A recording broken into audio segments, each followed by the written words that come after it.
Hi, this is Tim, the 1916 Company. Welcome and thanks for logging on. If you love this watch, email me. I am still tmosso@thewatchbox.com. It is still in the description below.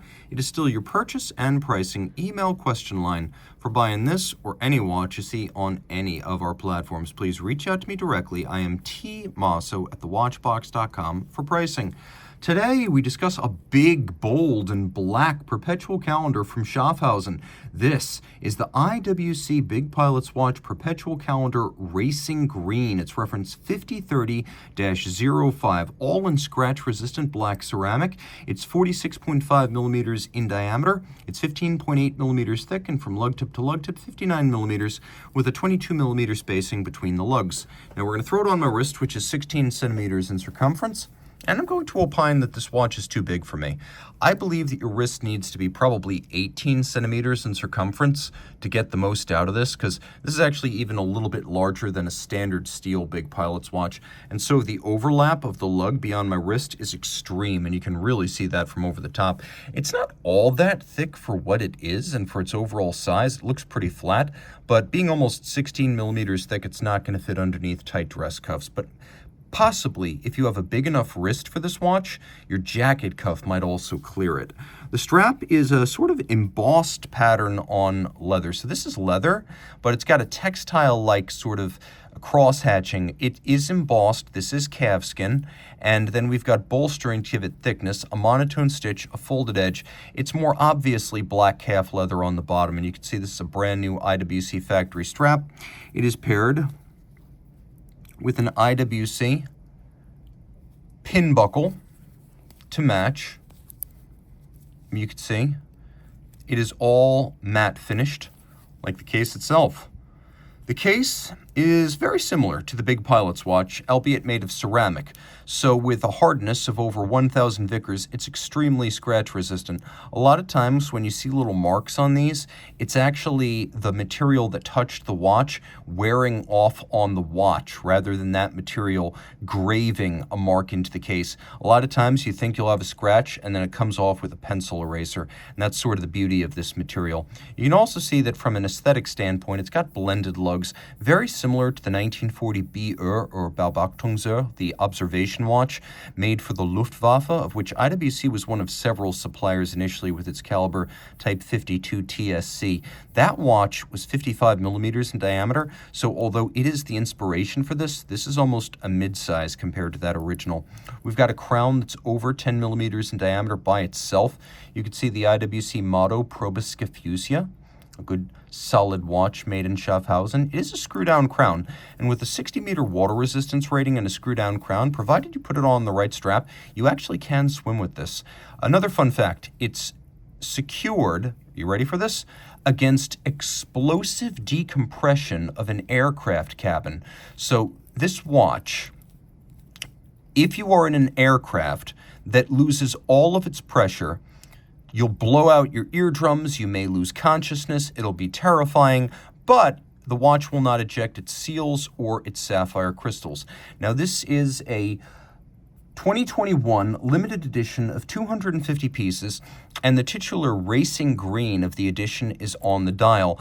Although IWC is associated with Mercedes AMG Formula One racing, racing green is generally the racing color of Britain. So if you're an Anglophile, this might be your watch. Rose gold accents on the dial play well against the green dial base, which is a metallic sunburst. It's got a beautiful balance to it, cruciform symmetry. You can split it top to bottom and side to side, and it's almost a perfect mirror, the only exception being this extraordinarily comprehensive year display, where you've got the year, the decade, the century, and the millennium. The first two change automatically. The last two need to be manually changed by the IWC watchmaker, and additional centuries actually come in a little glass vial sealed by wax. So when the time comes 200 years down the line to replace that disc, you have the part. Now the dial is fairly robustly loomed, and with the exception of the Perpetual calendar features, quite true to the original BR. So you can see loom at the quarters, broadsword hands, and then there's a lot going on. So let's take a look. You have these two little, I guess, A4s or whatever I guess, attack aircraft. You want those to be little strike fighters or strike aircraft. And one is for the northern hemisphere moon phase, the other is for the southern hemisphere moon phase. We have a couple of registers with overlapping indications. So you have your running seconds at 9 o'clock along with your day of the week. You have a 7-day power reserve indicator with your date. And then you have your month at the bottom and those two moon phases. This uses the IWC Kurt Klaus mechanically programmed perpetual calendar system. So it's as easy as setting the date on your date just because all these things are mechanically programmed. All you really have to do is set the correct date for the month and year you're in. Everything else will move properly, including the moon phases. You don't actually need to look those up and attempt to set them manually. So that's how that works. If you pull the crown out all the way, now you can set the time. And you'll see how I have stopped the seconds hand. It does have hacking seconds. You can see it is a screw down action. The watch has a 7-day power reserve that is automatically wound, but if you wish, you can wind it manually and watch the power reserve indicator advance. You can see how the watch has sort of a gradient to its dial. It's a little bit darker at the edge, not dramatically, but it's there. And then you can see there's sort of a matte finish to the centers of the sub-registers with concentric patterns around their outer circumference. Flipping it all over, we have caliber 52615. So the important thing to note here is it's an enormous automatic movement. It's over 37 millimeters in diameter, meaning the movement by itself is bigger than a standard Rolex Datejust.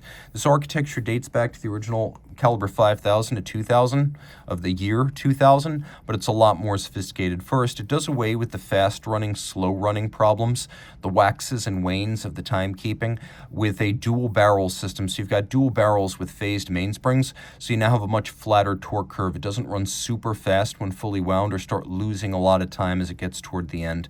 It does use a full ceramic Peloton pawl-based winding system. You can see both the wheels and the pawls. They're ceramic, so there's no lubrication there, and it doesn't have the flaw of earlier Peloton systems of creating dirt on the movement. This is a much cleaner system while preserving the traditional durability and efficiency of the Peloton mechanism. We've also got a balance which is still free-sprung, still adjusted in a chronometer-style 5 positions, and still equipped with an overcoil hairspring for concentric breathing and even timekeeping in any physical position. What's different with the 52000 series is that you now have a 4 hertz beat rate. It started with the reference 5000 at 2.5 hertz back in the year 2000. Then it became 3 hertz. And then finally, with the 52000 series, 4 hertz, 8 beats per second. We also have skeletonization over the bridges, so you can see that there are 2 barrels, 54 joules, again, 5 position adjustment. There's a rose gold medallion inside the skeletonized winding rotor. This does wind bidirectionally, and that rose gold rotor is polished and media blasted. Of course, the Peloton winding system, created in the late 40s and implemented in the early 50s, courtesy of IWC watchmaking great Albert Peloton. Then we have a number of mechanically finished but handsome elements, including satin brushed steel, circular Côte de Genève, machined bevels, polished and blued screws, all of which I appreciate immensely. You can see confirmation that this is a 60-meter water-resistant watch.